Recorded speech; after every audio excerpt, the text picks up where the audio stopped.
family. But history tells us that there will come the days when you need your friends.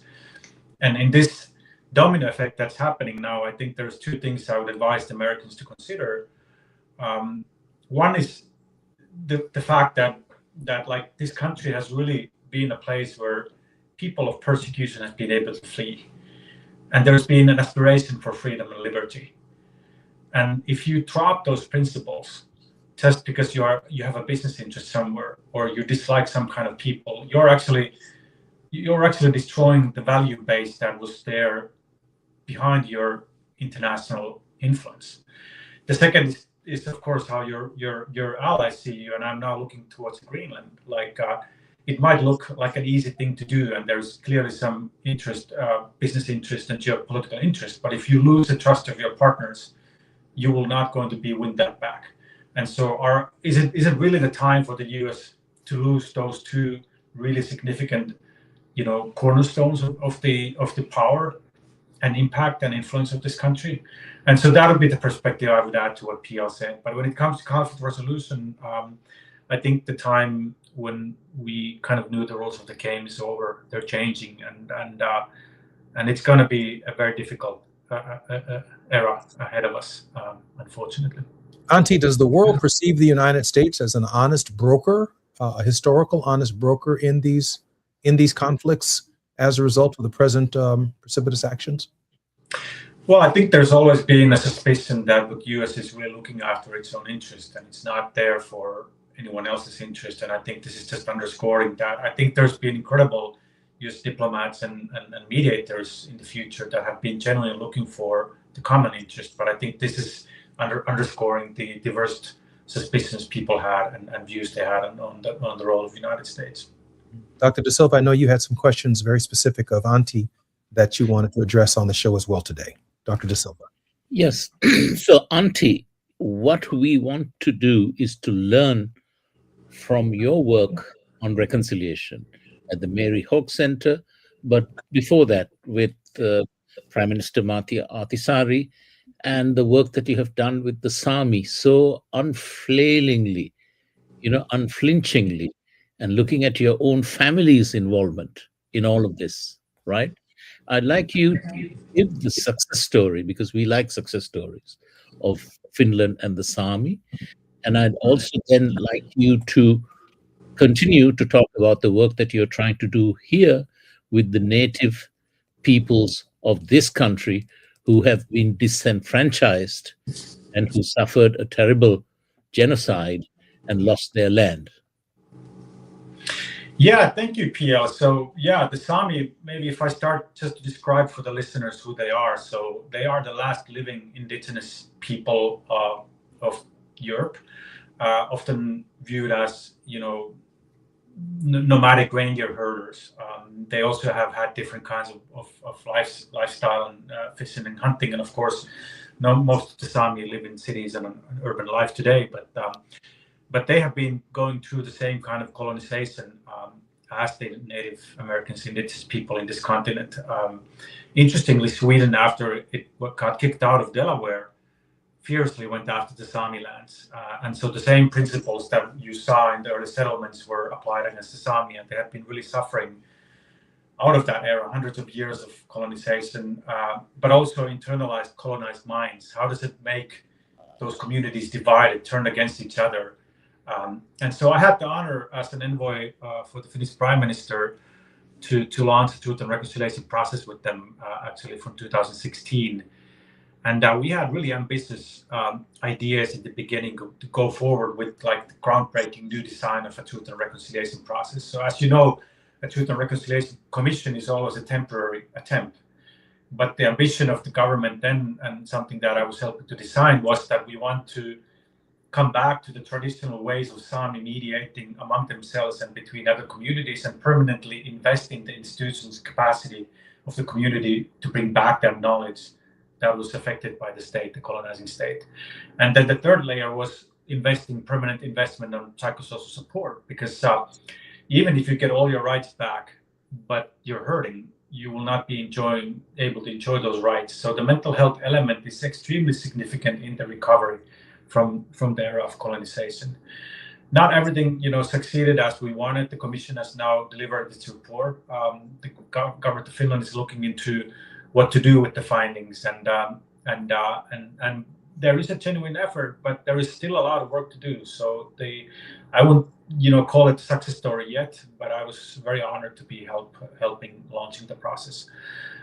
When it comes to the situation here in the U.S., I think the level of violence the indigenous people here has faced is beyond what the Sami has faced. There has been Sami that have been burned at stake and Sami that have been killed, but the numbers are very different. However, because of the size of the continent and the mere number of the people, there is also more connection to the cultural heritage.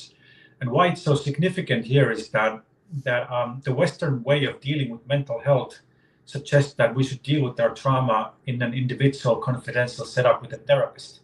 But if your whole nation has been subject to genocide and hundreds of years of intentional attempts to destroy your whole existence, you cannot expect that individual to heal isolated in a therapy room. You have to heal in relationship with the community. And that's where these traditions actually have so much to offer for us, because they had the wisdom of ceremony. They knew how to heal in relationship. So as Western mental health professionals, we should humble ourselves and look into what is that these communities can offer. So that's something that the Mary Hope Foundation does today. We're investing small funds, but still, I believe, significant efforts to support indigenous communities to bring back their ceremony and bring back their healing practices as a way also to dealing with what they have come through. So maybe with those thoughts, I'll stop there. Antti, let me ask a question. I just before the show, we were sharing our mutual respect for Congresswoman Barbara Lee, and now Mayor of Oakland, California. As you know, our radio show is broadcast live in Los Angeles, and Barbara Lee is a regular participant on some of the programs on KBLA Talk 1580. And the Congressional Black Caucus. As you know, we're under attack in our own country because of challenges to the Voting Rights Act. But there are still some things that the CBC can do to be helpful to you and to your work. Can you share with us some of your initial thoughts in that area as well? Yeah, Congressman, that is a wonderful question. And I had the honor of actually being assigned by the U.S. Institute for Peace to assist Congresswoman Barbara Lee after the murder of George Floyd, with John Lewis, they were talking and asking themselves, what should we do? And then Congresswoman Lee, realized that this country has never had a truth commission, realized that the U.S. Institute for Peace was assisting those processes overseas. So they assigned me to assist her, and I had the honor of serving as a secretary for a leadership group drafting what was called Truth, Racial Healing and Transformation Commission legislation for the United States, for both Congress and Senate. So there was a real opportunity when Biden took office to actually address these issues, but it didn't happen. And I think this is the question the Black Caucus should really genuinely, honestly, and patiently look into. Because what the situation was that there was tension between the HR 40, the reparation bill, as well as the Truth, Racial Healing and Transformation bill introduced by Barbara Lee, and the previous at the time introduced by Congresswoman Sheila Jackson Lee. And there was a internal meeting of the African American activists, including the Black Caucus, and there was a decision in that meeting that the reparation bill that was first introduced by Congressman Johnny Connors, which I'm sure you were co-sponsoring when you were in Congress in 1986, I believe, that it should go first. And in terms of kind of everyday politics, it might make sense, because that was, before the TRC legislation was something new. But there wasn't a serious discussion about the sequence of this effort, because if you look into international experiences, reparations clearly are part of these processes. And let me say it very clearly, reparations are owed and they need to be part of these processes, but they do not come first. They are a result of a successful process that exposes what has happened and builds the will of a nation to address what has been done. And if we look successful reparations, they have to be multi-generational, even to the level of Marshall Aid, to be able to address the disparities in education, in housing, in livelihoods, in anything that's there. So it cannot just be one-time off thing. It has to be multi-generational investment, and you cannot achieve that without bipartisan will. So this kind of strategic thinking was not done. And the outcome that I got from this is that for really a marginalized, affected, and harmed community to be able to enter a discussion, a debate, a negotiation, what a national healing process, truth and reconciliation process looks like, they should look into among themselves first and go through some kind of an internal healing process in order to be able to form a collectively really well thought through opinion what we're actually going forward for and what's the sequence of these different activities. And there was never space for that because of the tension between HR 40 and the TRHC legislation. And I think, the current mayor of Oakland, Barbara Lee, she would agree with this. So I would be really happy to hear her thoughts. But this would be my recommendation. Once you are in Congress, God willing, I would really recommend that you bring this up. And there is some back channel discussions, and I would be really happy to contribute my thoughts there. I look forward to that. PL? Yes. So these are the things that we need to do. We need you, first and foremost, to win your congressional seat in March. Number one. Number two, once you get in there, we need to bring the show to the Hill, and we need to start having events. We need to start talking to the movers and shakers on both sides of the aisle. And these are the things that we need to do. And I think reconciliation is a wonderful place to start.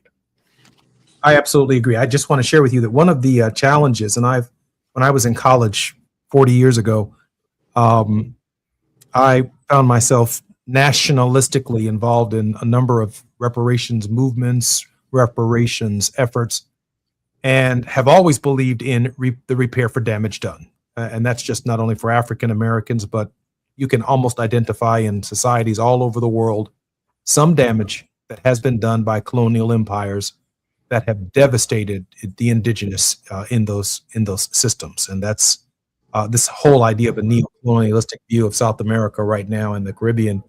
It's a throwback, and it's really, really awful what's taking place when one considers it. But what I decided after having spent a few years in Congress to overcome some of the limitations of that very education process, Auntie, that you said needs to take place, I decided that there was a step before reparations. For me, it's constitutional rights. It's adding new amendments to the Constitution, because there is an education process that is required not only amongst the American people on the question of reparations, but in at least a short run, everyone has to benefit from the education process. So if everyone has the fundamental right to health care, and it's equal and of high quality, well, where there are disparities in health, they now have the right to challenge the system to balance it. But it doesn't mean just for Black people, rural health included too. And I could use the same for education, or for the environment, or for the constitutional right to vote, or for equality for women. If they had such fundamental rights in the Constitution, they can be sustained over time. And as the country becomes better educated, then we can put on the table, hey, look at the indigenous here. Look at the slave. Look at the immigrant. Look at how people have been treated, and what is the repair for that damage done. Short of establishing a minimum floor of equality, it becomes very difficult to educate people who are without education what fairness is, what justice is, what quality of life means, and why we're all stuck in the same boat together until we agree that we have some fundamental understanding of fairness that must exist in our world for all people. I'd like to see it established constitutionally. I'm Jesse Jackson Jr. You're listening to the Jesse Jackson Jr. Show on KBLA Talk 1580. We're worldwide with P.L. De Silva, our very special Auntie T. Kynan, our very special guest, and I look forward to continuing our conversation when we come forward on KBLA Talk 1580. It's afternoon drive time with Jesse Jackson Jr. Only on KBLA Talk 1580.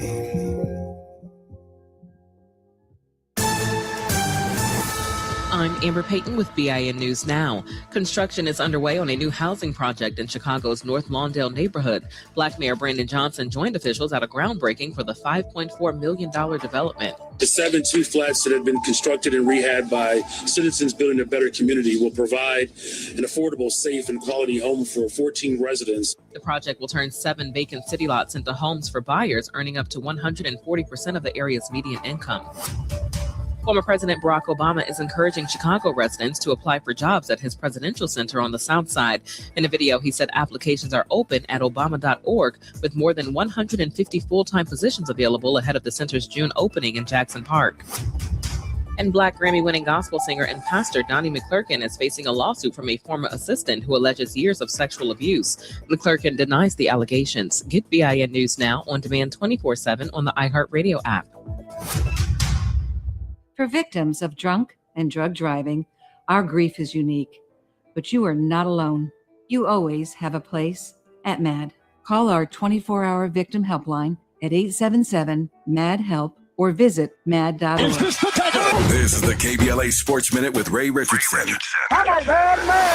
The Lakers are 13-5 on the road after winning at New Orleans Tuesday night, 111-103. 30 points each for LeBron and Luka Doncic. LeBron also had 8 rebounds and 8 assists in 33 minutes. The Lakers are in San Antonio tonight. LeBron will likely get the night off. At age 41, the Lakers are considering resting LeBron in the second game of back-to-back games throughout the season. The Clippers start a 3-game road trip tonight in New York against the Knicks. The Clippers have been playing a lot better lately. They are 7-1 in their last 8 games.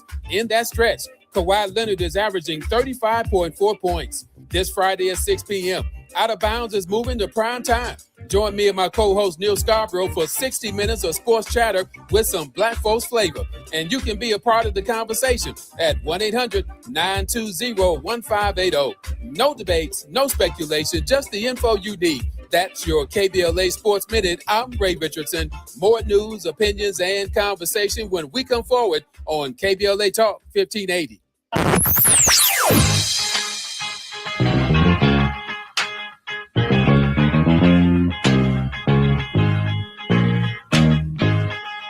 This is KBLA Talk 1580.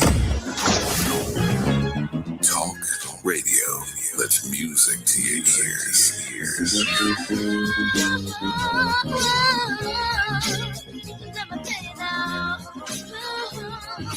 We're unapologetically progressive. KBLA Talk 1580. Hi, it's Tavis Smiley. For 40 years, I have had the privilege, and I don't use that word lightly, the privilege of sitting down with presidents, world leaders, authors, artists, activists, the folk who shape our world. Thousands of conversations, tens of thousands of questions.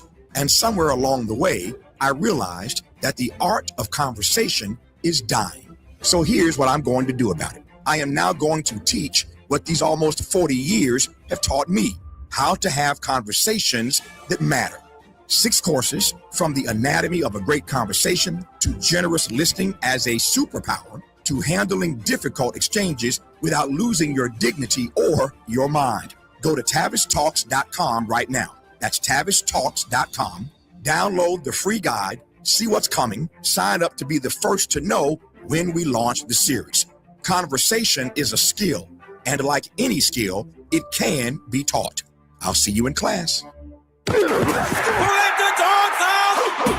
Tired of the same old sports talk? Ready to go where the real conversation happens? Hi, I'm Ray Richardson, host of Out of Bounds, the sports show that doesn't play it safe. Every Friday at 6 p.m. on KBLA Talk 1580, my co-host Neil Scarborough and I get you ready for the weekend. We take you beyond the highlight reels and into the stories that matter. The controversial calls, the game-changing plays, the athletes making headlines for all the right reasons and sometimes the wrong ones. From the NFL to the NBA, college ball to the pros, if it's happening in sports, we're breaking it down with no filter and all opinion. Tune in to Out of Bounds with me, Ray Richardson, and my co-host Neil Scarborough, live every Friday at 6 p.m. only on KBLA Talk 1580, because the best conversations happen out of bounds. KBLA Talk 1580, where Los Angeles talks.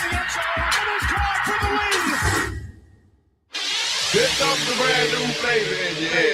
Race, social justice, sports, politics, art, music, culture. We do it all on the D.L. Hughley Afternoon Show. If you're not tuning in, then you are definitely missing out. It's the D.L. Hughley Afternoon Show weekdays from 2 to 4 only on unapologetically progressive KBLA Talk 1580. Like a brand new flavor in your head. Yeah. You're listening to Jesse Jackson Jr. on KBLA Talk 1580. The Jesse Jackson Jr. Show. The Jesse Jackson Jr. Show. The Jesse Jackson Jr. Show. The Jesse Jackson Jr. Show. King Volley, drop the beat. Come on and talk with me. Come on and listen to me.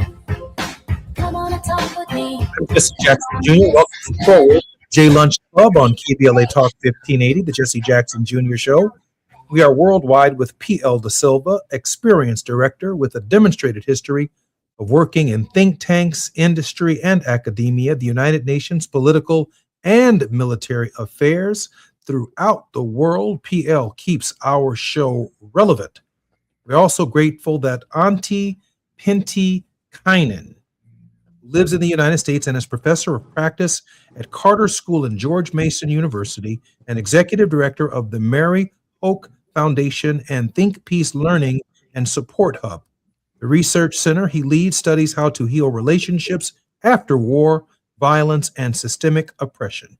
He became also known after the murder of George Floyd. Secretary of U.S. Congress and the Senate drafted legislation to establish a truth commission in the United States. Auntie, welcome forward to the Jackson Jr. Show. Thank you, Congressman. And if you may, I'd like to continue on a point you just finished last time when you said that education and the rights are needed. But when we look to the reality in the United States today, there's an incredible pushback on education, on information that's being provided in schools, as well as fundamental constitutional rights. So what we should be observing out of this is that what we have been doing before is not enough. There's something wrong in the recipe that's not producing what the ambition is. And so I'm actually happy to share that I've been looking into this and hoping to publish this year a book with the title How Nations Heal. And I'm happy to share some thoughts of what I have discovered there. And so I think the challenge we have to face and really honestly reflect on is that it's probably not going to be possible to win this issue as a struggle, or as someone said, writing a book, waging a war for civil rights or racial justice, because there's always seems to be a pushback. So we have to go a little bit deeper with that. And there's a psychological explanation, first of all, for us. There's a connection between the cycles of the victim and the aggressor. The more the victim stays in the victim mindset, the more the aggressor somehow gets more aggressive. And that's really strange, but that's somehow wired in the way we behave in the human brain. The second is that this cannot be bypassed and resolved by name calling and shaming and finger pointing. As we saw with the DEI, there has to be a different kind of approach where we actually understand that transformation may require some efforts that include litigation, but when it comes to individual level, it has to be invitational. Because if you're called with names and pointed out that you have caused this and that, it's not enough. There has to be a recognition by the one who has harmed that also they are hurting themselves, and for them to regain their humanity through the process. And that cannot be enforced. It has to be invitational, and that will be the really difficult thing to learn, which I do on the other hand, believe that they understand and know how to do it at community level and family levels. My final couple of points is that individuals have to be bold enough to do the work first. You know, yourself as a future congressman, if you have been able to do the process of healing from your wounds and healing from your intergenerational trauma, you will have the insights to bring to the process. And that's exactly what this country needs. Individuals who are bold enough to face the dark sides of our minds and enter together in the process where we're actually regaining, both of us, the humanity, what we have lost because of what has happened and is happening. Yeah. I do want to say that when I reflect upon the 97th birthday of Martin Luther King Jr., which we will be celebrating on January 15th and as a national holiday here in the United States on January 20th, and I understand that it is celebrated in other places throughout the world. I find this idea of the path for healing a nation offered by Auntie to be particularly compelling, PL, that we have to give some reflection to the victim and the victimizer and the way in which one receives and the middle ground that has to be struck in order to establish some kind of bond of humanity, some kind of frame of reference that allows us even to be able to communicate. And in this moment, PL, I can't help but think about Martin Luther King Jr. Some of the arguments, the case that he was making, and the tone of reconciliation that he was offering his message in. PL. Yes, so I keep stressing that we have to go back to that era of the civil rights movement where we have to unify our peoples of color. And we need to get our house in order, but we also need to have access to power. We can't be totally disenfranchised and sit on the side and wait for crumbs from the rich man's table. We simply can't do that. So the midterm elections are extremely important for us. And the thinking at the time of the civil rights movement and of Reverend Martin Luther King Jr., this is what this country needs. All this terrible business of fragmentation that's happening now. We need to work very hard to first get our house in order and then out to others who may not necessarily agree with us, but to try to find our common humanitarian empathy, which seems to be lost. I mean, if you look at the Gaza genocide, that's a very clear example.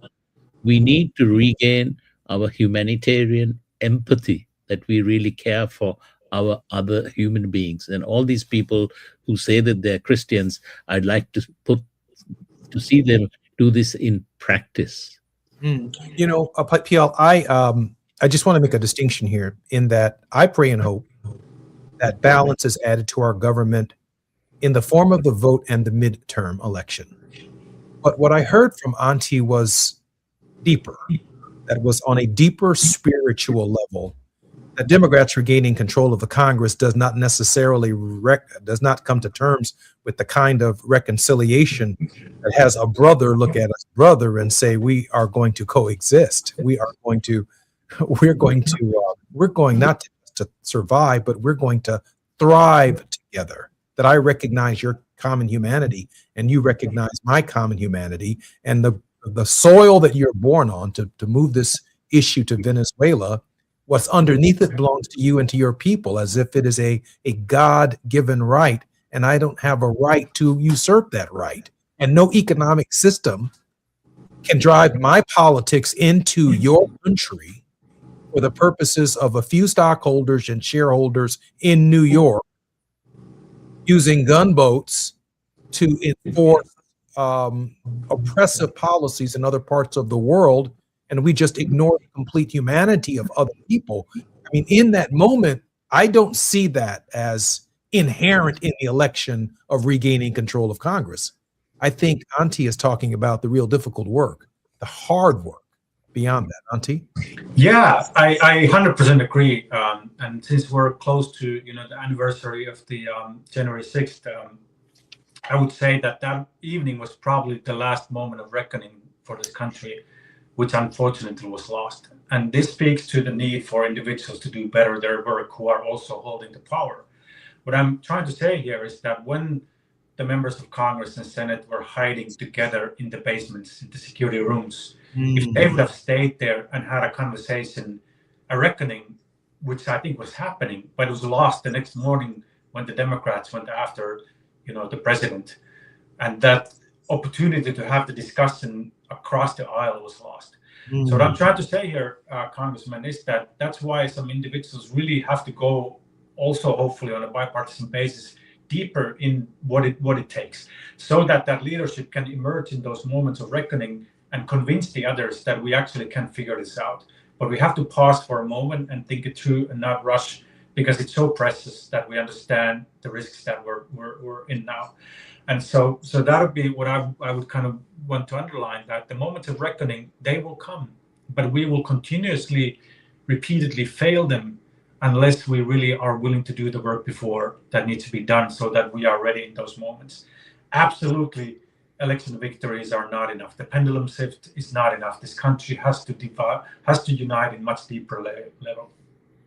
Viktor Frankl, the Holocaust survivor and medical doctor and psychiatrist who wrote in his book, Man's Search for Meaning, he said in Man's Search for Meaning that between stimulus and response, there is a space.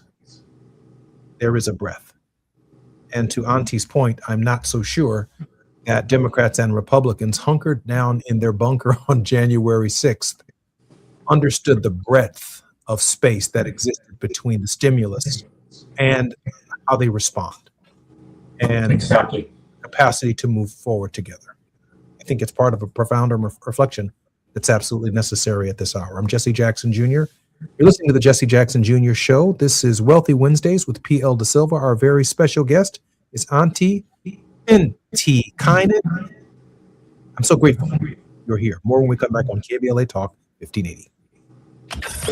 While you're stuck in traffic, we can at least bring you up to speed on the news of the day. You're listening to Jesse Jackson Jr. only on KBLA Talk 1580.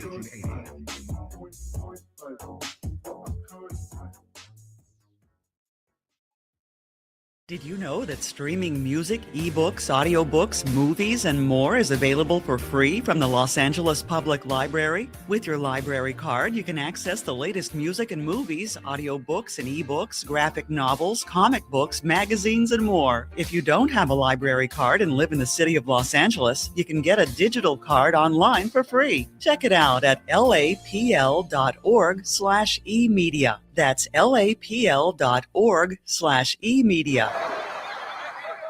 Hear that? That's the sound of your life. Perfectly imperfect. Beating in rhythm to the world you've created. But every time you drive after drinking, music gets drowned out. Your life sounds pretty great. Don't let a buzz ruin it. Buzz driving is drunk driving. Don't drive buzzed. A message from NHTSA and the Ad Council. KBLA Talk 1580. We've got a lot to talk about. Imagine a Los Angeles where everyone can thrive, where communities have access to the resources they need to succeed. That's the vision of Detours Mentoring Group, Inc. They're dedicated to improving life in LA County by providing educational support, employment assistance, and spaces for community engagement. By 2050, they want LA to be the best place to connect, create, learn, live, and play. They're working toward an education system that's well-resourced and culturally responsive, becoming a hub for artists and innovators, and making sure everyone has access to healthy food, quality healthcare, and safe housing. It's about building a future where we all have the chance to succeed. We invite you to learn more about their mission and get involved with Detours Mentoring Group, Inc. This is a community call to action from KBLA Talk 1580.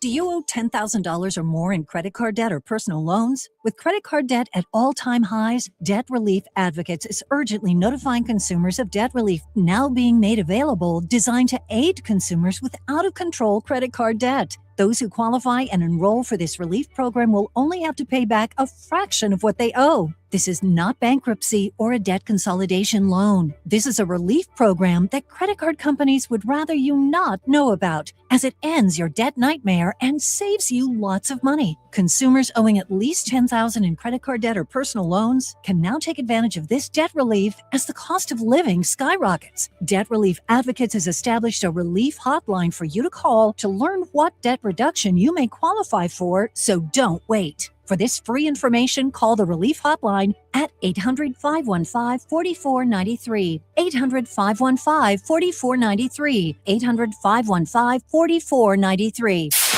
KBLA Talk 1580. We've got a lot to talk about.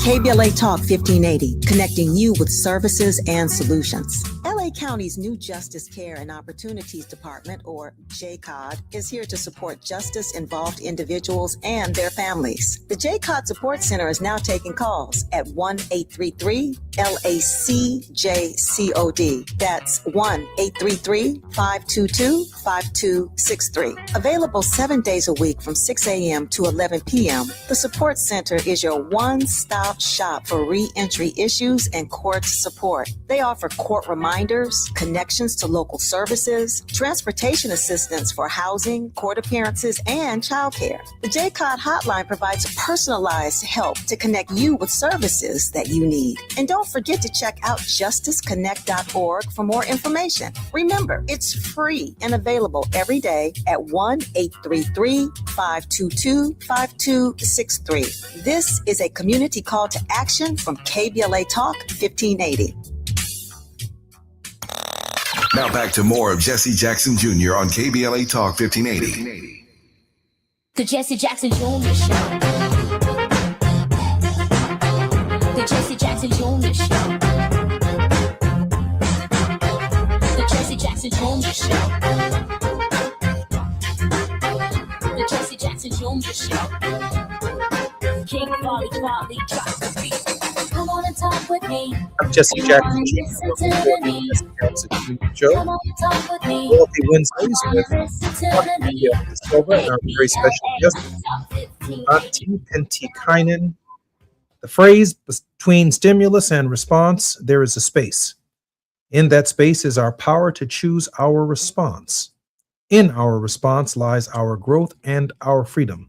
It's a famous quote often attributed to psychiatrist and Holocaust survivor Dr. Viktor Frankl, highlighting the crucial moment for conscious choice, self-awareness, personal agency over automatic reactions.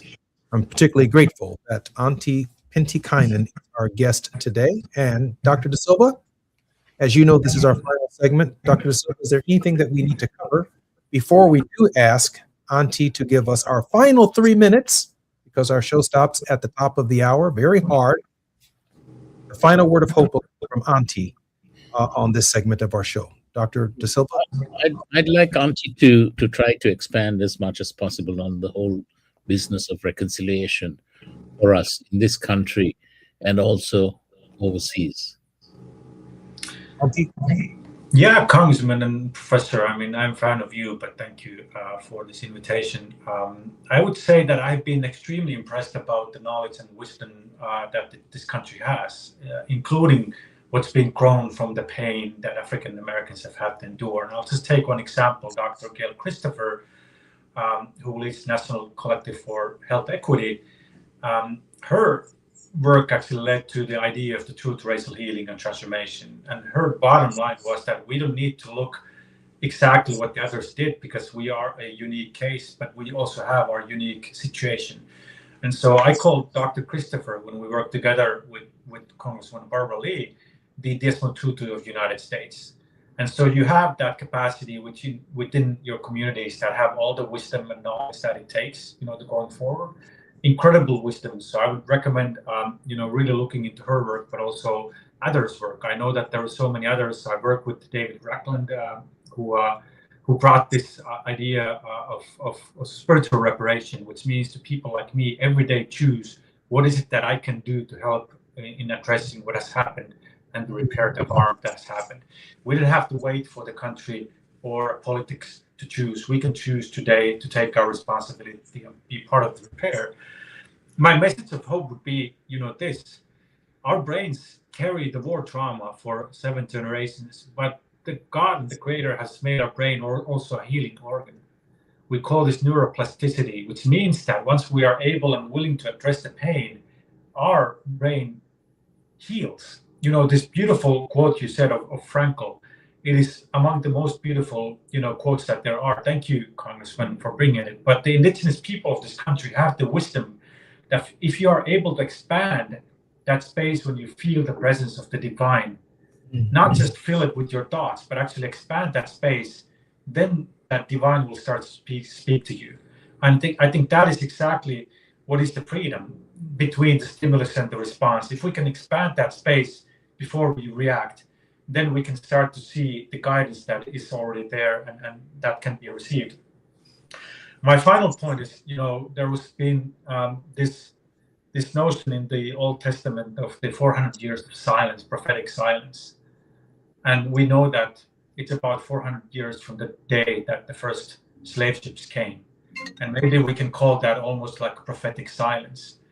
And so in these cycles of 400 years, I would say that this time, despite all the difficulties, is a time of hope, because it allows us to discuss some of these very difficult things. We started, chatting with Congressman because he was there when Nelson Mandela was released. He was standing beside him in Cape Town, listening to Mandela. The difference of this country and South Africa is that South Africa has attempted to face its past, but this country has not been willing to do that yet. And so that's the work we have to commit ourselves to look deeper into what it means, not only to face the past, but actually what it means to heal. Because once we heal, that's when the full potential comes into display. And there's so much promise because also of the suffering and endurance that has happened. And there's so much promise and there's so much the world needs that this country has to offer. And so, Congressman, thank you for having me. Thank you for what you do. Thank you for the future that people like you are willing to bring forward to this country. Auntie, I want to say it's very rare someone actually improves upon Viktor Frankl. I've always seen Viktor Frankl and that "and" between stimulus and response as a moment, maybe a breath. But I guess it can be a day. I guess it can be a week. I guess it can be a month. I guess it can be a year. I guess there is a revolutionary patience in that space between stimulus and response. There can be multiple generations between the response.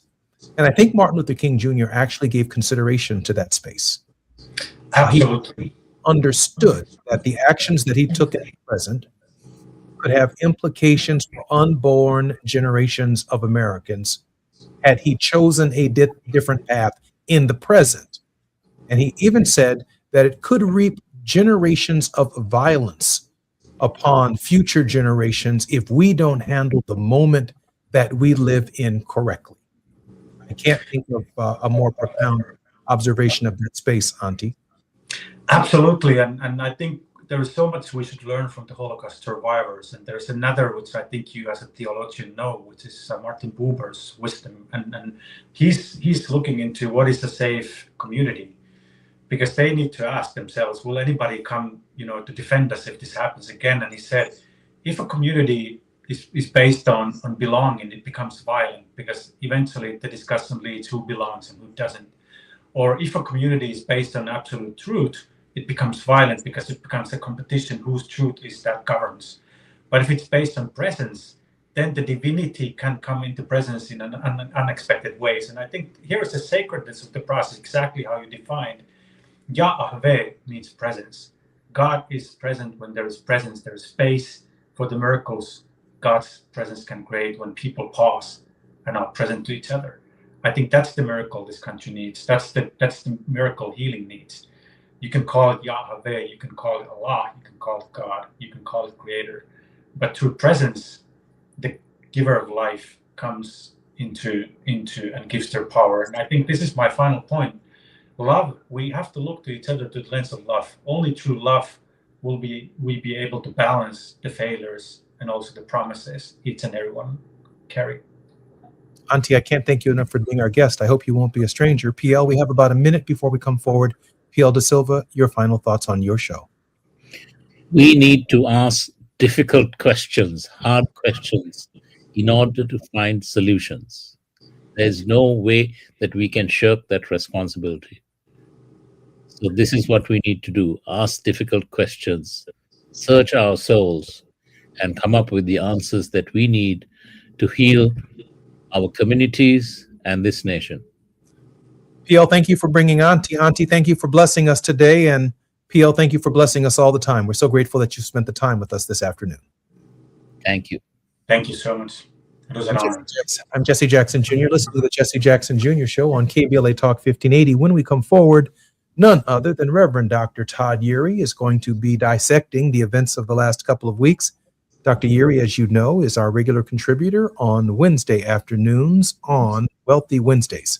I'm Jesse Jackson Jr. More when we come forward on KBLA Talk 1580. KBLA 1580 Santa Monica.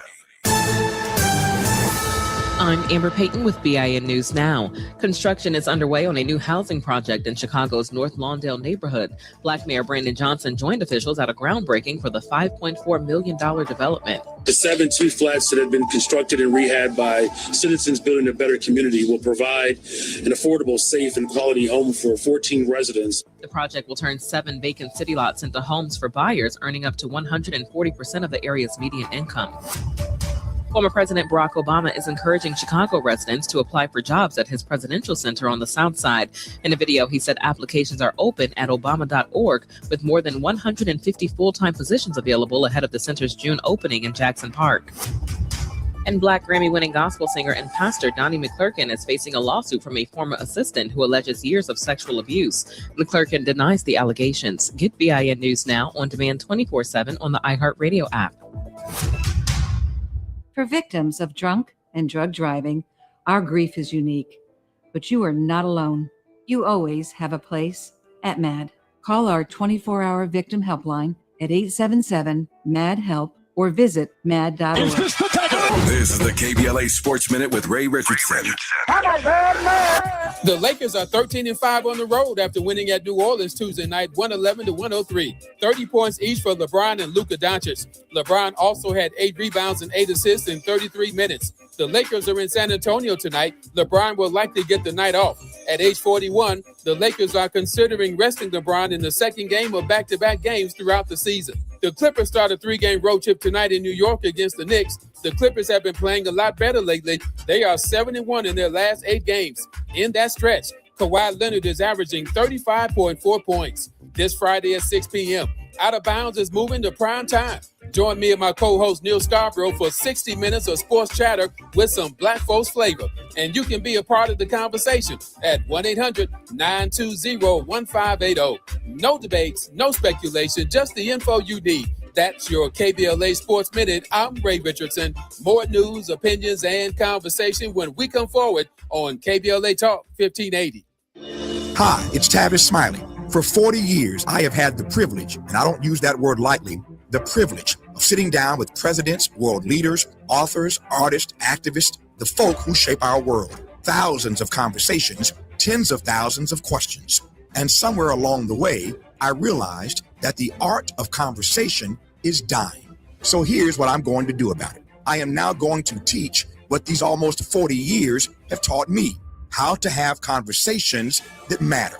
6 courses, from the anatomy of a great conversation to generous listening as a superpower to handling difficult exchanges without losing your dignity or your mind. Go to tavistalks.com right now. That's tavistalks.com. Download the free guide, see what's coming, sign up to be the first to know when we launch the series. Conversation is a skill, and like any skill, it can be taught. I'll see you in class.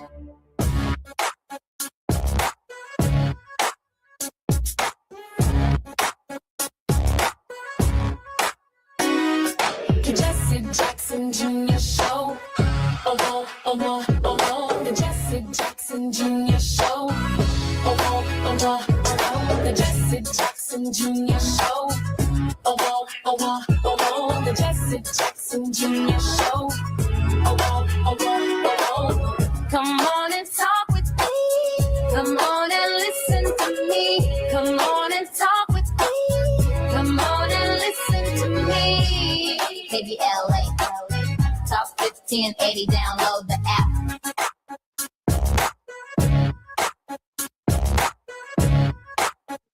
I'm Jesse Jackson Jr. Welcome forward to the Jesse Jackson Jr. Show on KBLA Talk 1580. I want to thank in a very special way PL De Silva and Anthony Kynan for their contribution in the last hour, which still has me reflecting. We're waiting for Todd Urey to join us momentarily. But I want to think about for a moment about this pause, this space. and the way in which we can see the space. Viktor Frankl says, between stimulus, that is, from the moment someone shouts at you or makes you laugh, let's call that the stimulus, and your response, there is a space. Someone shouts at you, you can be still. You don't have to shout back. There is a space right there. And how you respond matters. Like, are you okay? Is there something I can help you with? Or you might even choose to shout back at them. And now we have an escalating situation. Between the moment a police officer stops you and asks you for your driver's license, proof of insurance, and or ID, there is a space. And in that moment, you can comply, or you can tell the officer to go to hell, and it will escalate. Between stimulus and response, there is a space. But it's not just a single breath, but it can be a single breath, because in the moment, there are many decisions that you can make in the moment that can change the trajectory of your life. You can be stimulated to steal something. And then there's this space. What are the consequences of my behavior if I get caught? It can change the trajectory of your life. You can speed through a stop sign. That's the stimulus. You've got to get somewhere really quickly. And or you can stop. But the consequences of speeding through it and then hitting a pedestrian or a child, well, there are consequences. So when Martin Luther King Jr. says, in the present, we can take up arms and fight oppression, or we can do something difficult. We can be nonviolent and loving in our approach. We can register and vote. We can march from Selma to Montgomery. We can train in nonviolent tactics when we sit at a lunch counter.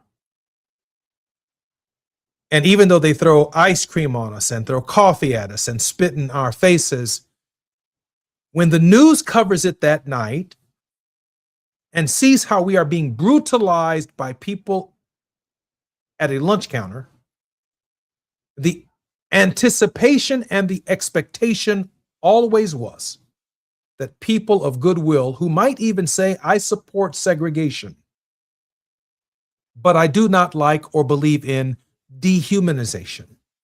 I don't like what happened to those students sitting at that lunch counter in Greensboro, North Carolina. Some of our movement is the byproduct of, one, acknowledging that Donald Trump is stimulating us, that MAGA is stimulating us, and from the moment the stimulation occurs, there is a space. In that space, we get to choose what our response is. And that space can be in the moment. We can register to vote. That space in the moment could be to pick up arms, and that would be catastrophic for you personally and for the nation at large. Or in that space, we might determine that registering to vote and identifying candidates to support and running for office and following the processes that establish our system of government, from the school board level all the way to the presidency of the United States, that our direct engagement matters. Between stimulus and response, there is a space. In our response, Viktor Frankl says, lies our growth and our freedom. But also in that space lies truth and lies consequences. And therefore, in that space is also a revolutionary patience and a revolutionary process. Revolutionary patience is an opportunity for us to actually give some thought to the idea that everything doesn't have to happen in the moment. We can actually give it some thought and some reflection. I want to take this opportunity to welcome Reverend Dr. Todd Urey. Dr. Urey, welcome forward to the Jesse Jackson Jr. Show and to your show, Wealthy Wednesdays, The Politics of Our Faith with Dr. Todd Urey. I need you to unmute, my brother. Dr. Urey? There you go. Hey, man. Happy New Year to you. Happy New Year to you as well, and Happy King Day. All of that good stuff that's coming up at a critical time in not just U.S. history, but world history. This is a little different kind of chaos than we've seen in probably well over a generation.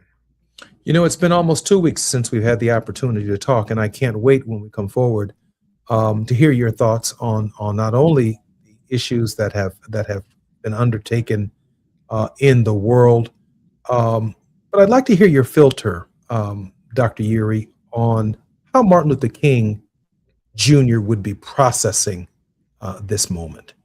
And I know that you're going to be the guest speaker at a number of events during this King holiday period. I can't wait to hear.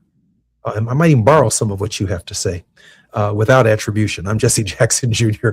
More on KBLA Talk 1580 with Dr. Todd Urey when we come forward on this King Day period. It's afternoon drive time with Jesse Jackson Jr. Only on KBLA Talk 1580. KBLA Talk 1580 is pleased to partner with the Empowerment Congress once again for their 34th annual summit. The summit's theme is From Vision to Action, a forum to unlock participatory democracy, and will feature a nonpartisan gubernatorial candidate forum focused on issues of importance to the African American community. The summit is the signature public policy-oriented observance of Dr. Martin Luther King Jr.'s legacy during the national 3-day holiday weekend that celebrates his life. This year's summit will be held on Saturday, January 17th, 2026 at the California Science Center in Exposition Park from 9 to 11 a.m. Admission is free, but registration is required at KBLA1580.com. All major announced candidates for California governor for the Democratic and Republican Party nominations have been invited to participate in the candidate forum, which will be moderated by Tavis Smiley. An all-star panel of journalists will pose questions to the candidates, and the forum will be broadcast live on KBLA Talk 1580. This is going to be a big year for local, state, and national politics. The political pulse of 2026 beats on KBLA Talk 1580. You know that Big Bargain detergent jug is 80% water, right? It doesn't clean as well. 80% water? I thought I was getting a better deal because it's so big.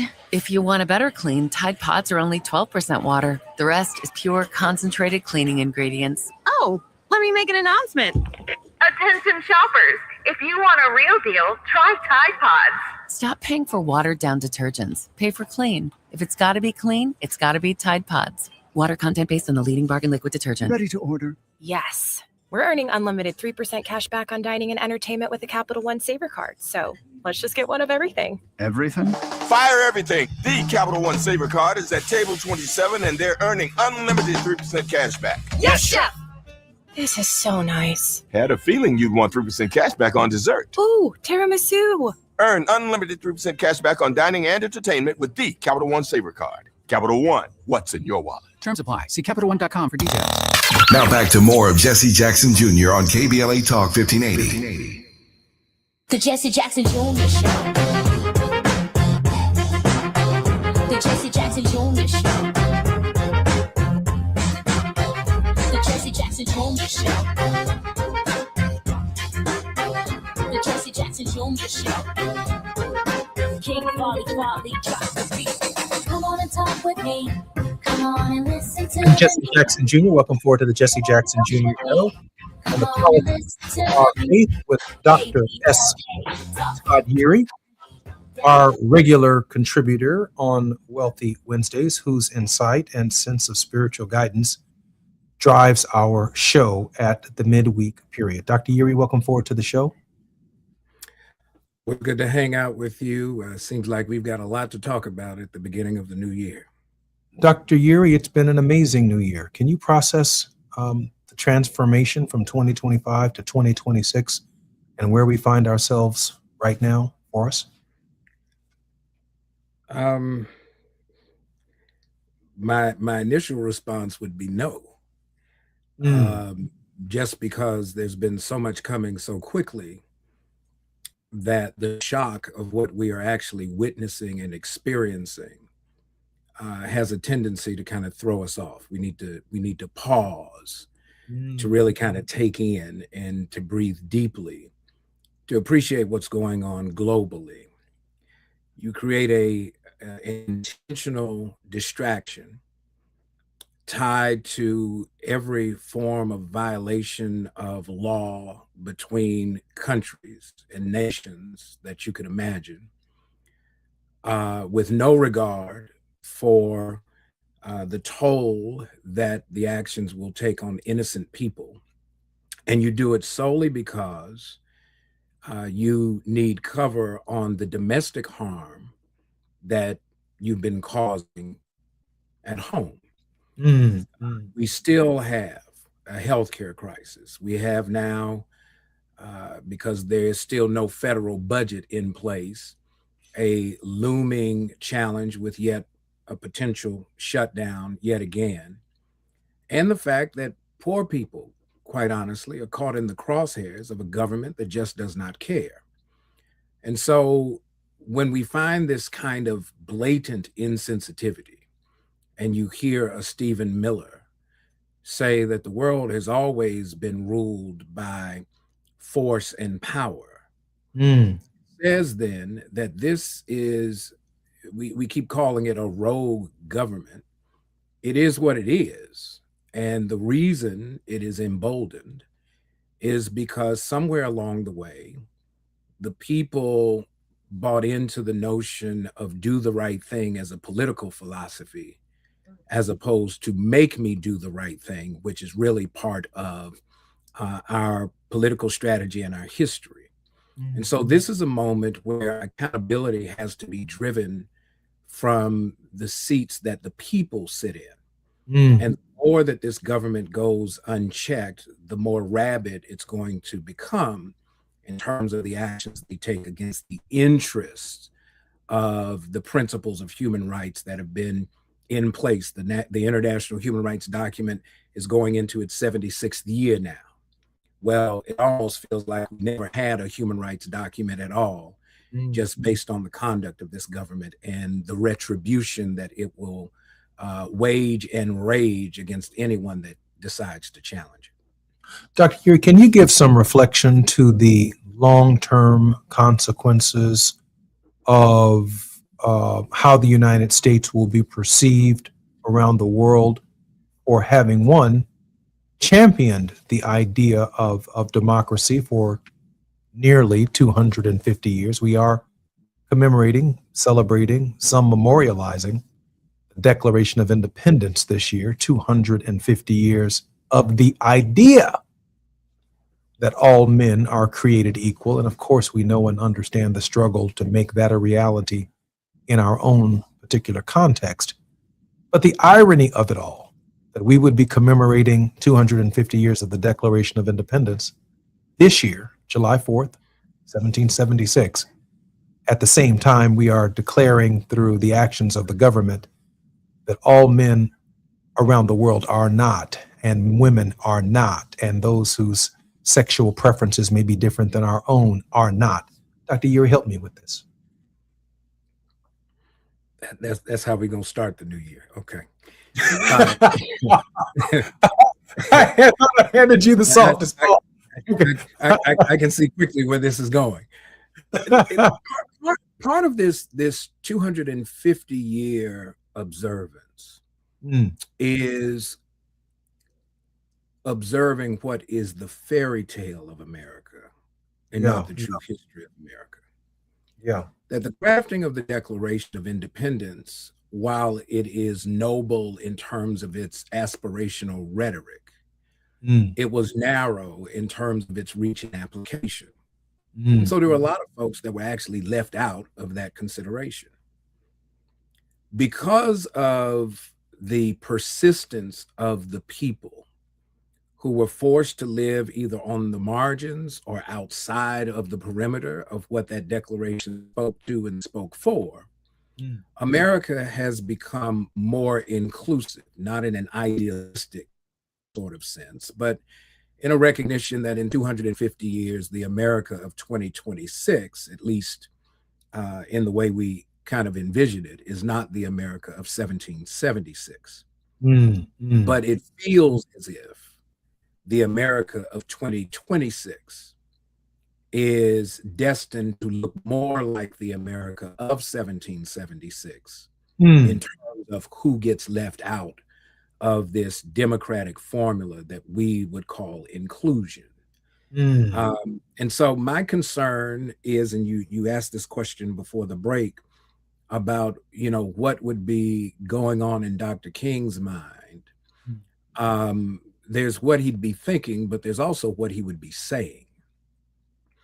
There would be I think, a direct, intentional, necessary confrontation of the actions of government and the inactions of government, obviously at the same time, to call out the moral failings of this moment.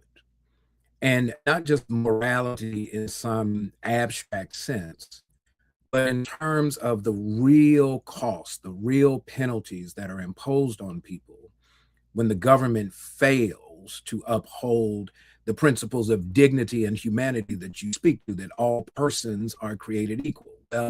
All persons are not created equal in Trump's America. Let's just be real clear that there are divisions and distinctions that this government applies every single day. And so if you are not included in the baseline norm, which we know what that is, then you've got work to do. We've got work to do. And it's more than talking at the problem. We've got to mobilize and hold the government accountable and make necessary changes to who represents the people's interest, because the people are getting jammed up and they playing in our face. Dr. Yuri, I live on East 72nd Street in the city of Chicago. Just a few short months ago, my community was attacked by Black Hawk helicopters just 3 blocks from my house. I could hear them that night, repelling special forces out of helicopters onto an apartment building that I can step out in front of my house to the corner and see. Looking for Venezuelans that were brought here by the governor of Texas, the governor of Florida, sent to Chicago in the dead of winter with their families and without food. The President of the United States then came to Chicago through the form of the National Guard to arrest people sent here by American governors, called us, and we call ourselves a sanctuary city. We're not going to leave someone outside in the winter in Chicago. It's not humane. It's not the right thing to do. Our religious communities were all involved in that Christian ethos and that Christian ethic. And I see those same people now being held without trial, without due process. You have 1 foot in the courtroom and 1 foot in the pulpit. I also see the attack on Venezuela and the desire of this administration to send these men and women back to their homes as some kind of nefarious plan to make sure that there are no protests on the ground by people who came to the United States under one pretense, but were then deported under another. Dr. Yuri, I'm not trying to complicate this for you, because I do know you have 1 foot in the pulpit and 1 foot in the courtroom. And in reality, the reality of what we're looking at this hour, help those of us who are struggling try and process that. Yeah. One, we have to be clear. We have to be very, very clear in our thinking. And we have to be very clear in our observation that what we are seeing is by design. Much like every system of oppression that we have seen throughout world history, and particularly U.S. history, has been by design. And so remember when the issue was folks coming into the country, really trying to find safe haven. You had governors that were loading them up on chartered buses, paid for with public funds to send them to cities led by Democratic Party elected officials to prove a point. And so you try to overwhelm the capacity of cities to provide services. And then you wait until the right time to go back and terrorize the very people that you shipped to other parts. That part. Imposing yourself on those very cities. So we have to be clear that this is by design. This is an orchestrated issue. This isn't happenstance. This isn't arbitrary. And so now that we again see the conduct, we cannot now act like we don't understand the motives and the motivations. We cannot pretend that when ICE is literally killing people in the streets of our cities. Today in Minnesota, yes. In Minneapolis. Oh, absolutely. When we hear that you need the National Guard to bring down crime in urban context, they're not running the National Guard out in the countryside. Even though you can have a Baltimore City, which the president called rat infested, achieve a homicide rate lower than it has been in over 50 years. And so there's been this attempt to invalidate anything that's not white. We just got to say it. Look at who gets rewarded. If you think about the advances in terms of who serves in the military, now there's a review of women in combat. Right now we're going after retired military officers who serve the country valiantly and with integrity, taking their pension and punishing them because they speak to the obvious that we do not obey illegal orders. That's not an idea. That's actually a principle that's written inside military law. This thing that somehow or other we are supposed to be contrite in the face of obvious hostility and oppression is not only offensive, it's wrong, but it is only wrong if the people prove it to be wrong, which is why in this moment, while we have to think about what's going on, we also have to think about what are we going to do about what's going on. And that's why we got to get back to the principles that helped us get here. Protest and participation in the political process to hold the people's government accountable at all costs. Dr. Ure, we have about a minute and a half before we come forward. And I think that's probably appropriate for the next segment. That is, what are we going to do? If I can ask you to give some preliminary thought to putting your organizing hat on, organizing people in this environment where there seems to be some level of frustration, some level of the number of issues that are being shot at us every single day. In this moment, I think about Brother James Baldwin when he said, to be Black in America is to wake up every day in a different form of outrage or just rage. And one minute, our brothers and sisters, for example, in the urban core, were very supportive of the idea that Venezuelans are taking jobs from Black folk. And now we, under President Donald Trump, are sending Venezuelans back to Venezuela. But now we stealing oil from them. And them same Black folk are saying, wait a minute, we've seen this script before. Wait a minute, this isn't something that is right, that is tolerable. I understood the so-called illegal immigration argument, and I voted for Donald Trump to get them out of here because we can't find jobs, some of my black Republican friends might say. But now they're like, wait a minute.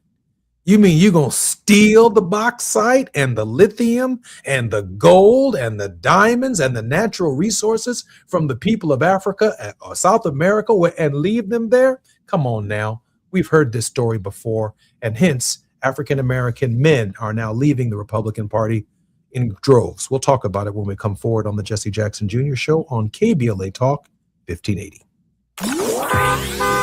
It's afternoon drive time with Jesse Jackson Jr. Only on KBLA Talk 1580.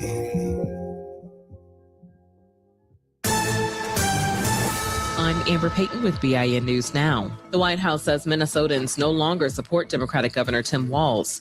I think Tim Walz probably dropped out of the race because he realizes he no longer has the support of the people of his own state. Press Secretary Caroline Leavitt tied his decision to drop a third-term bid to the ongoing Somali daycare fraud scandal, calling Medicaid fraud in the state rampant and noting federal investigators are now involved. The president of Seattle's police union is stepping down. Mike Solon says he will not seek another term after serving since 2020. Solon was a controversial figure facing backlash over comments linking Black Lives Matter to January 6th and criticizing police accountability investigations. And attorney Ronald Slates has sued O.J. Simpson's estate, claiming he's owed more than $1 million in unpaid legal fees. The estate is already facing a nearly $58 million civil judgment tied to the Fred Goldman case, with a probate judge now set to sort out competing claims. Get BIN News Now on demand 24/7 on the iHeartRadio app. For victims of drunk and drug driving, our grief is unique. But you are not alone. You always have a place at MAD. Call our 24-hour victim helpline at 877-MAD-HELP or visit mad.org. This is the KBLA Sports Minute with Ray Richardson. The odds makers in Vegas have a lot of confidence in the Rams for their first-round playoff game Saturday at Carolina. The Rams are 10-point favorites. The Rams will have wide receiver Devontae Adams back in the lineup. Adams missed the last 3 games with a hamstring injury. The Chargers are 3.5-point underdogs in their playoff matchup Sunday night at New England. Chargers head coach Jim Harbaugh's older brother John is the latest NFL head coach to lose his job. 7 teams are now looking for a head coach after Baltimore fired John Harbaugh. Harbaugh was in Baltimore 18 years. This Friday at 6 p.m., Out of Bounds is moving to prime time. Join me and my co-host Neil Scarborough for 60 minutes of sports chatter with some black folks flavor. And you can be a part of the conversation at 1-800-920-1580. No debates, no speculation, just the info you need. That's your KBLA Sports Minute. I'm Ray Richardson. More news, opinions, and conversation when we come forward on KBLA Talk 1580.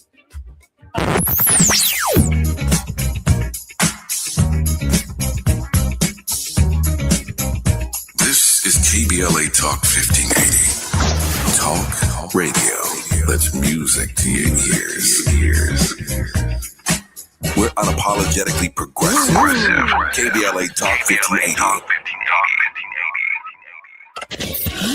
We've got a lot to talk about. I'm Reverend Gerald, the life coach. Is someone you love struggling with addiction and mental illness? Is improving your family's health important? Want to leave a legacy that your family can grow? Are you ready to enhance your perception of life experiences? Then wake up weekends at 7 a.m. with Urban Family Focus and get the wisdom, opportunity, resources, and motivation to live your best life. Join the conversation on Urban Family Focus Saturday and Sunday at 7 a.m. Unapologetically progressive. KBLA Talk 1580.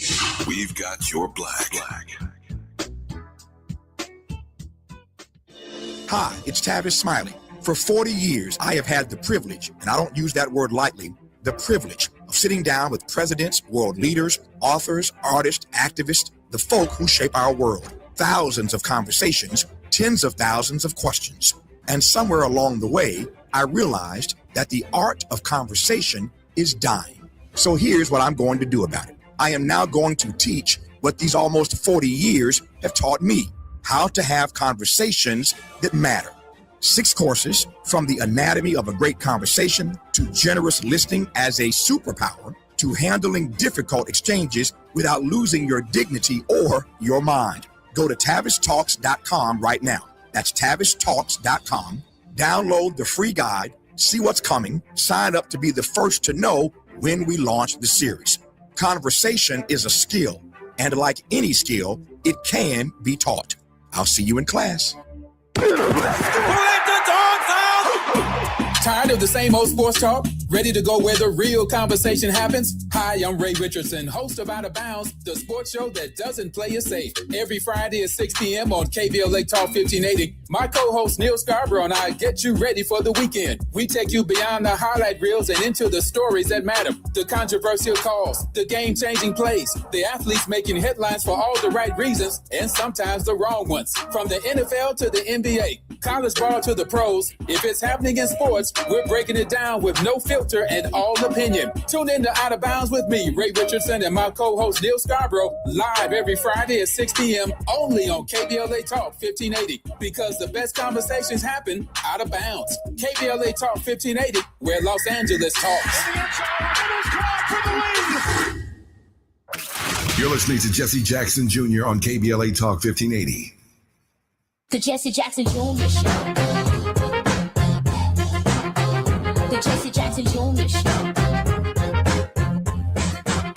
The Jesse Jackson Jr. Show.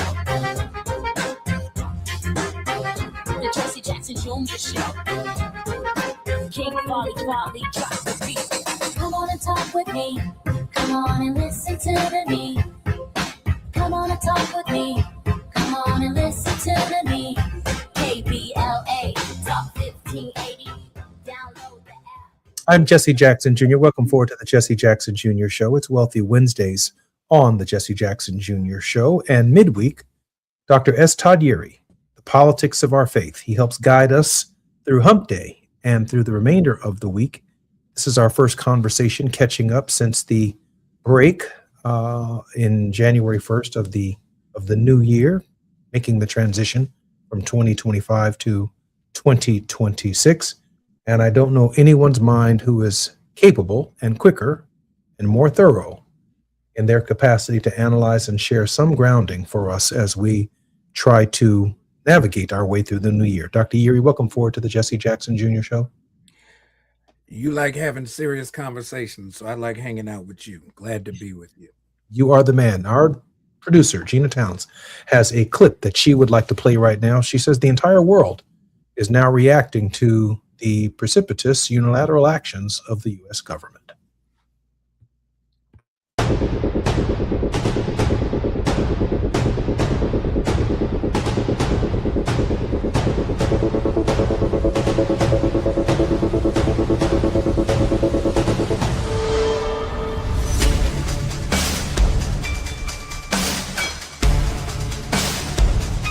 Shockwaves are rippling across East Asia today as North Korea fires ballistic missiles just hours after the U.S. military captured Venezuelan President Nicolas Maduro.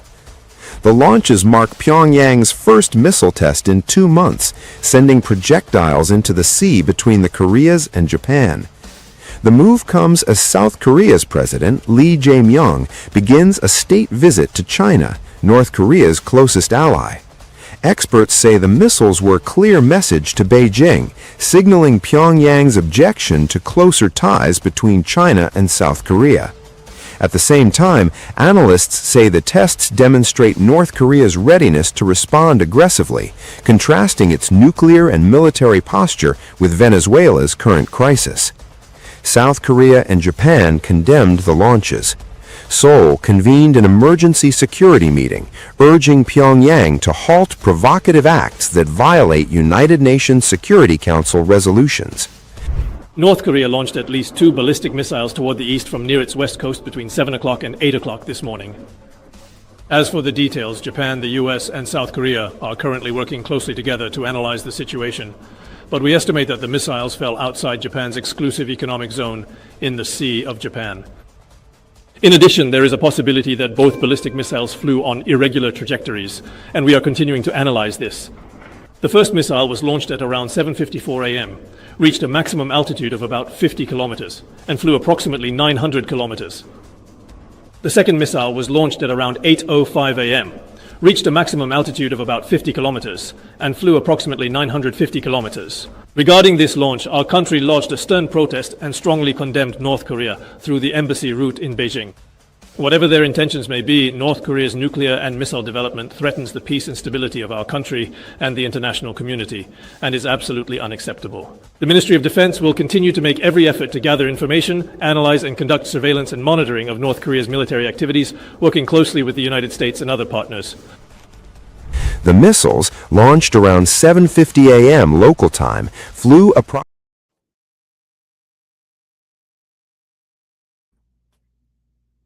Dr. Yeri, the world is in a messed up place, and every action in the universe is creating one of Newton's laws, an equal and opposite reaction, and it is reverberating throughout the globe.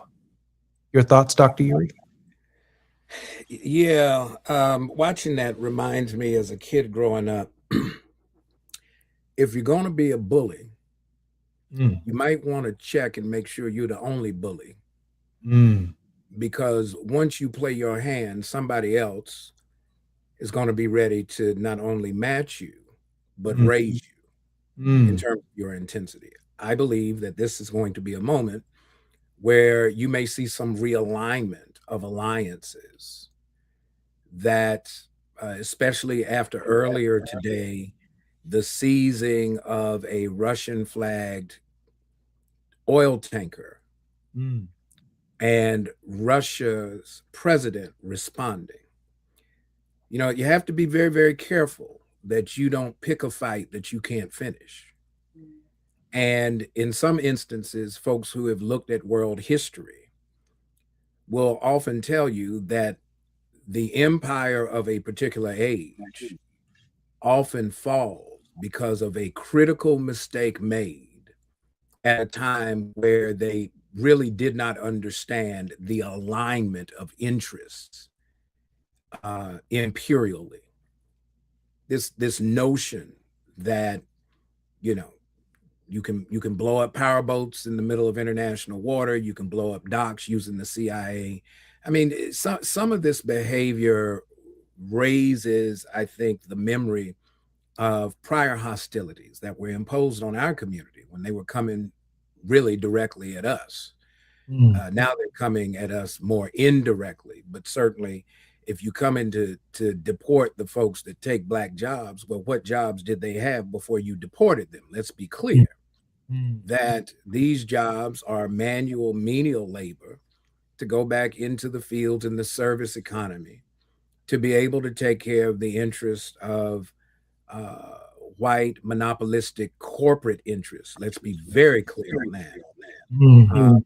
So when I don't want to go through the funding mechanism of the government, I just call my rich friends and say, I want to build a new ballroom on the east wing of the White House and tear the old wing down. Or I'm going to get my big oil friends to come in and help Venezuela maximize their mineral interest called oil, their benefit. But oh, by the way, we going to skim 50 million barrels off the top. That is part and parcel, the beginning of the replay of the Berlin Conference that led to the compartmentalizing and the portioning, the carving up of the continent of Africa. And so we got to be clear on where we are. Just because they take the books off the shelves don't mean we don't need to go into our own bookstores and remember. That's what Dr. King always did. He remembered the course and the trajectory of history so that he could align where we have been with where we are, and then raise the fundamental question, where do we go from here, chaos or community? Well, now that we're at chaos, the question has to be raised. Will we linger here? Will we be like the lepers who sat outside the city gate because the rules said they could not enter the city without there being penalty? Will we continue to watch the world pass us by, or will we intentionally decide not when we die, but how we die? And we will die with the dignity of our humanity intact, because we're not going to sit here and watch you ostracize us and limit us and think that there's nothing that we choose to do about it by our own capability and by our own intent. I'm a little bit puzzled, and I know we just have 2 minutes before the break, and we've got more to talk about on the other side of the break. In this moment, thinking and reflecting on the 97th birthday of Dr. King, I was born in 1965. The world was introduced to Martin Luther King in Birmingham. And then there's the Selma to Montgomery period. There's the organizations of students and other nonviolent actions throughout the South and then into Chicago as well. And we see this love affair, love-hate, in some cases, relationships with Dr. King, his approach in various facets within the African-American community. But then we see this major departure, Dr. Urey, when he takes his position against the war. Why are you talking about the war, Dr. King? Why are you into the war? And we see it with Joseph H. Jackson. We see it with other preachers. We see this challenge to Dr. King because of his anti-war stance. I'm hoping that that when we come forward, in this moment, our leadership that steps outside of the box to talk about American imperialism, we're used to them fighting for the Voting Rights Act. We're used to them doing certain being with George Floyd. We're used to them fighting the prison industrial complex. But now these leaders, this small category of leaders like Dr. King, are drawing the parallels between Venezuela and Cuba and Nigeria and what's going on in our world as also some significant to the domestic conversation. I'm Jesse Jackson Jr. Our very special guest is a college professor, a teacher, a thinker, both a pastor and a practicing lawyer, Dr. S. Todd Urey. More with Dr. Urey when we come forward on KBLA Talk 1580. While you're stuck in traffic, we can at least bring you up to speed on the news of the day. You're listening to Jesse Jackson Jr. only on KBLA Talk 1580.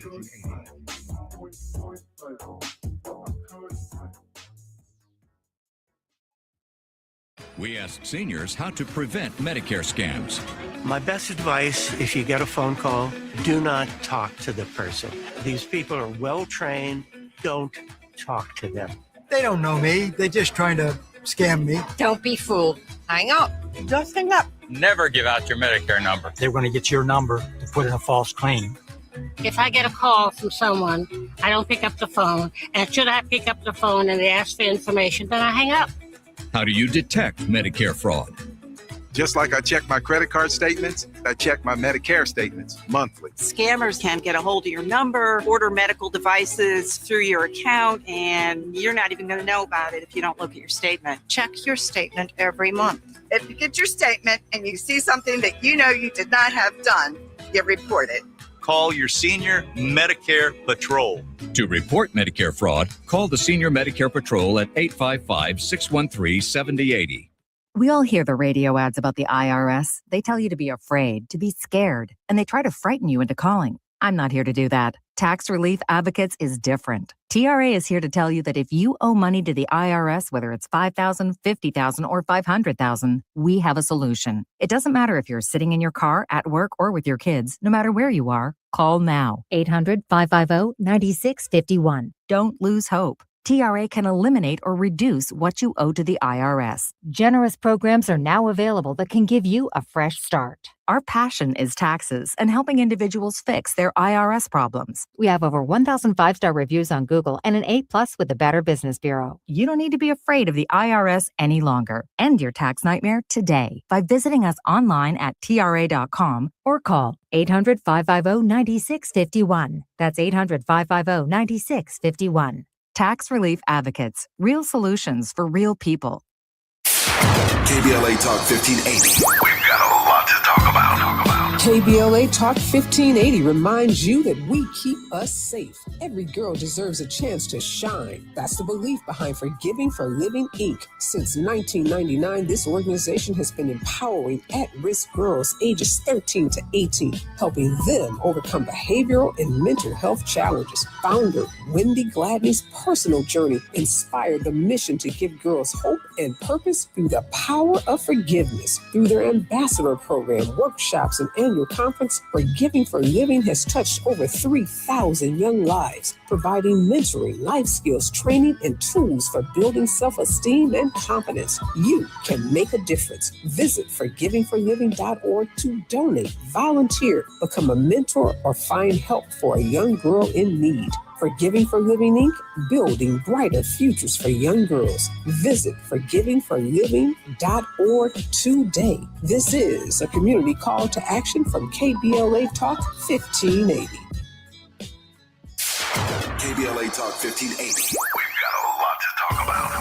KBLA Talk 1580, connecting you with services and solutions. The Autopsy Initiative provides a second autopsy free of charge for victims' families who have lost their loved ones due to a police-related death. The services offered through the initiative include the completion of a second autopsy, disclosure of preliminary findings, and a final autopsy report. A police-related death is when an individual is harmed by police officers using deadly force, which results in an individual's death. Police-related death includes in-custody deaths, including those that arise during contact with law enforcement officers during arrest, pursuit, booking, transport, or incarceration. The Autopsy Initiative has a team of board-certified pathologists on call. An autopsy request may be completed by anyone with a close relationship with the victim, which may include the victim's spouse, partner, relative, close friend, or lawyer. To request a free second autopsy for a victim of police violence, please visit knowyourrightscamp.com. That's knowyourrightscamp.com. Then click on Autopsy, then click on Request. At KBLA, we believe in justice for victims of police violence. We say their names, and we don't black down. This is a community call to action from KBLA Talk 1580. Attention. Have you racked up $10,000 or more in credit card debt? Are you barely getting by making minimum payments? With credit card debt reaching all-time highs, National Debt Relief is notifying consumers about significant debt relief options currently being made available to help those with overwhelming credit card debt. These options may reduce a large portion of credit card debt for those who qualify. You don't need to declare bankruptcy or take out a consolidation loan, and you may only have to pay back a fraction of what you owe, even if you have bad credit. National Debt Relief has already reduced the credit card debt for more than 550,000 consumers, so don't wait. If you owe $10,000, $20,000, or even $100,000 in credit card debt, you can now take advantage of this financial debt relief as the cost of living continues to skyrocket. To check what debt reduction you may qualify for, call 800-237-8585. That's 800-237-8585. Again, that's 800-237-8585. Now back to more of Jesse Jackson Jr. on KBLA Talk 1580. The Jesse Jackson Jr. Show. The Jesse Jackson Jr. Show. The Jesse Jackson Jr. Show. The Jesse Jackson Jr. Show. King Folly drop the beat. Come on and talk with me. I'm Jesse Jackson Listen to me. Come on and talk with me. Wealthy Wednesdays and the faith not to fall. Our faith, Dr. S. Todd Urey.